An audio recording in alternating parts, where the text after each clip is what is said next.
CBS Sunday Morning's recent interview with tech titan Elon Musk got a bit awkward. Journalist David Pogue asked Musk if tariffs were affecting his business. Musk gave him a short answer. Then this happened. Wondering what your thought is on the ban on foreign students, the proposal. I mean, you were one of those kids, right? Yeah, I think we want to stick to, the subject of the day, which is like spaceships, as opposed to, presidential policy. Oh, okay.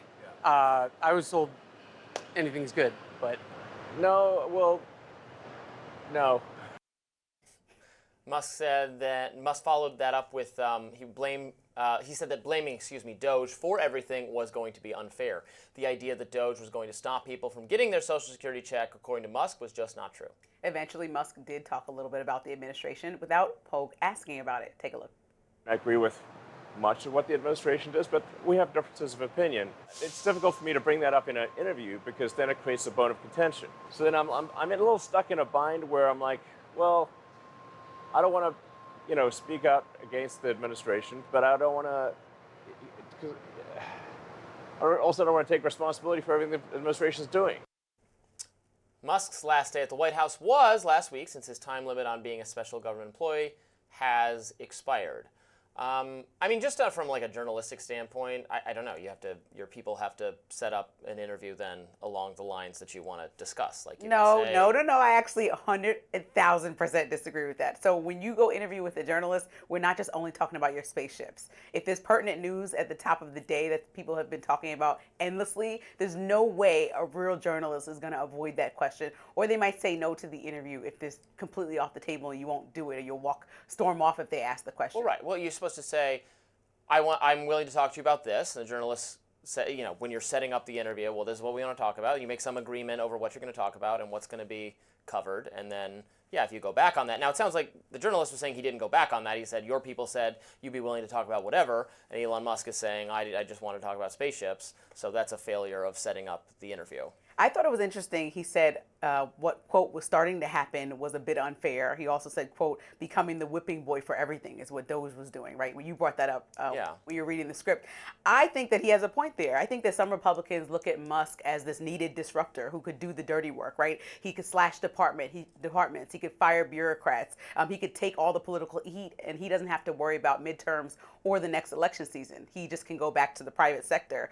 But I know now that his exit is leaving a huge void for Republicans, because who's the scapegoat now? And who's going to get this $36 trillion debt down? He was actually trying to, and now we're back to Congress arguing about a big, beautiful bill that may or may not pass. And I think that they had an easy couple months to blame everything on Doge and Elon Musk, and now it has to go back to the party at hand that is in charge of actually passing these laws and how they affect people.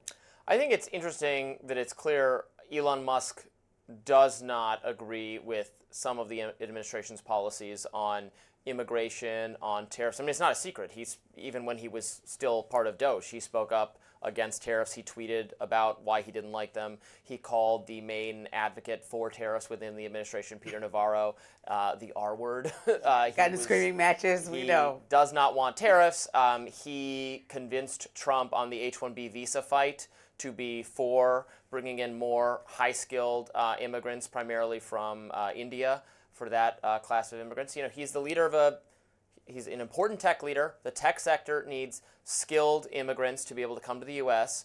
I don't think he wants, he doesn't want the kind of brain drain that would occur of just like sending everyone who's enrolled at Harvard back to China or wherever else. That's not good for his businesses. That's not good for tech, and ultimately would not be good for the U.S. economy. So, I am on the Elon Musk side of most of these disputes within Trump world. So for my own thinking, I am actually not happy that he's going to have less influence over policy. To my mind, has the right ideas for how to make America globally, ensure America remains globally competitive and becomes the leader of the world for the next century. But there are other people in the MAGA contingent who want a lot less immigration, who don't care if tariffs wreck the economy, because they want to restructure the economy to do manufacturing here, to protect labor jobs, have more jobs for the working class. That's their highest priority. The highest priority of the Musk tech faction is to accelerate GDP growth and AI growth and have these sectors really dominate Earth and get us to Mars. And that's my goal. And maybe Elon Musk can help work toward that goal from outside government. I think that's where he is actually most effective. The government is almost a distraction, trying to find like little small ball peanuts to cut from the budget when what's really going to make lives better for Americans is the technological innovation his companies unleash. So I mean, I'm open to peeling back the layers here. I think that in recent commentary, he says, I won't be donating as much to political campaigns. In recent months, we've seen Tesla lose a lot of money. We've seen him say he's stepping aside before his actual date to step aside, which was last week, came up, that he kind of stepped back earlier than that. And so I think there's some writing on the wall that there may be a bit of a rift or a disconnect. I think Doge was a headache for a lot of people in Congress because it caused a lot of distraction, big promises. But even when Marjorie Taylor Greene said she wanted to start the conversation about codifying some of the things that were brought up by Doge, we heard crickets. Yeah, even the Republicans don't even have anything else to say about it. And they were the only ones. It was very telling. And we've seen Elon Musk come in strong, saying, I want to cut $2 trillion from the debt. Then he brought it down to $1 trillion, and then he's leaving saying it's $150 billion, which people are still, critics still say that number hasn't been fully fleshed out. And so I think, there are good things about Doge and what the idea was. Americans did want more transparency. They voted for that in this election season. They want more spending accountability. But at the end of the day, it was erratic. It felt a bit unserious, like they were just doing things that they know that couldn't stick forever because they weren't going through the right channels. And a lot of people's livelihoods were affected by Elon Musk's decision. So there's a bit of, I think, animosity there when he's walking away, wondering what this is all for. Days after he leaves, there may be a bill passed that now increases our deficit by everything that he tried to get rid of. It's pretty sad. Yeah, he's going to, I don't think that this was a good working relationship with somebody who has successful working business relationships. He is far from the first person to become heavily involved in Republican political campaigning, giving money, hoping to get some policy direction he wants, and then realizing or deciding that it was not worth the effort and the money. This has been a frequent occurrence in Republican politics. Long time ago, back in 2010-ish area, the Koch brothers became very involved they'd been involved for years, but they became really excited about the trajectory of the Republican Party at the time, the Tea Party movement. It was all about limiting government, cutting government spending, reducing taxes, and then they got really involved. They spent a lot of money. Their names went from no one had ever heard of them to really punching bags in the media.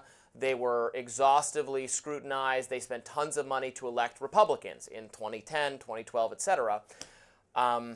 Their view, not that I've talked to them about it or something, although I've, for full disclosure, I've been in programs in the past that have certainly received money from the Kochs. I'm, ideologically very disposed to them, so take what I say with a grain of salt. But I think they decided, we gave tons and tons of money to Republicans. They didn't cut government at all. That's all we wanted was less government intervention in the economy, on foreign affairs. We didn't get any of that, so why bother? Peter Thiel gave tons of money to Trump in 2016. He sat out 2020 because what was even the good of it? And you can't buy your way through checks and balances. That's the problem. You can't buy your way through. But the left and liberals and progressives they're always screaming about how bought and paid for the politicians are. The people buying and paying for them don't feel that way. They feel like it's not worth it. They don't get anything they want. Maybe they get it on Democratic sides. On Republican sides, they don't get it. Well, Elon got access to some really high-level meetings where they screamed at and berated people,